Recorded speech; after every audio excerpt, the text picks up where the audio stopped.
Small engine go-karts and quad restoration here.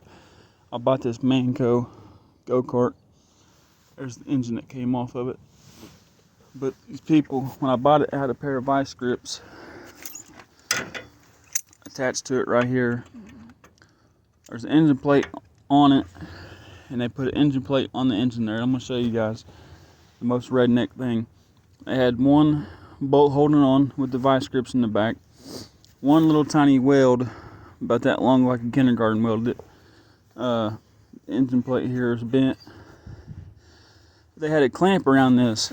It went somewhere. They had a clamp around this, and I was wondering, I asked my stepdad, I said, man, I bet the frame's broke right there. He said, no, I doubt it.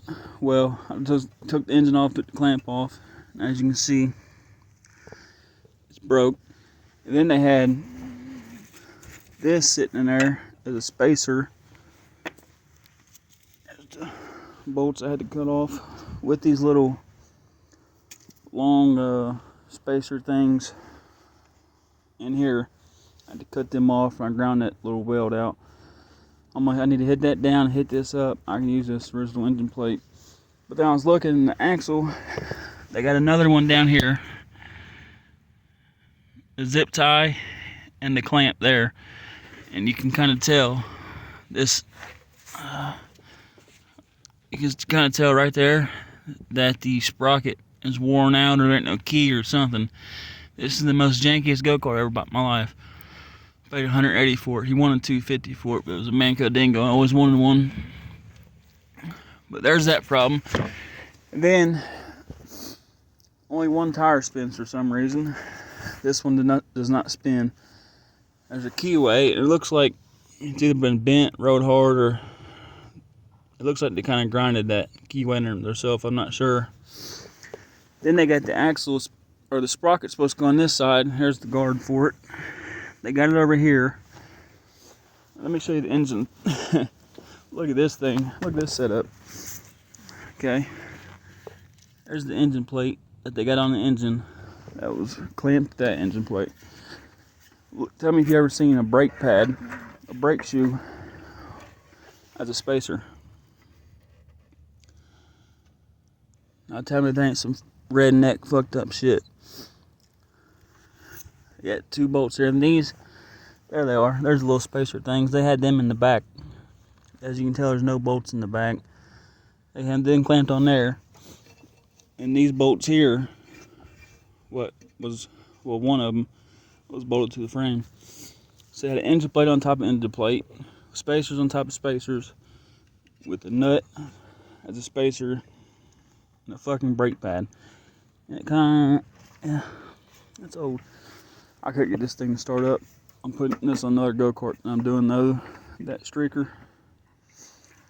Hopefully, if I can get it running right, it's gotta be done soon. But I got a brand new 212 Predator for this. It's just all dinky and messed up. I'm just trying to get it to ride for this winter and have fun, and next summer completely redo it. But I'm gonna grind that, sand it all down, and weld it tomorrow best I can. Try to slap the engine on here, just have some fun. Next summer this thing is going to completely transform. It's not gonna look like the same thing. That's an Ironton. Has anybody ever heard of them?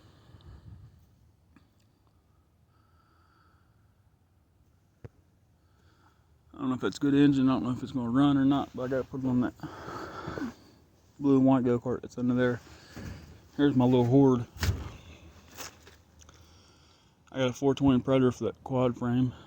Got trikes and choppers and quads and tires and rims and frames, and that thing's gonna get tore up out here. That's it. Go-kart body, Indy 500 style. Suppose I'll cover it up with tarps. I think the wind keeps blowing them off. But yeah, that manco, they got that thing all jacked up. Like I said, he wanted $250. I gave him $180 for it. Harbor Freight had the Predators on sale for $120 on Black Friday. I'm gonna get that well cleaned up and try to get this bent up. I just want to show you guys that.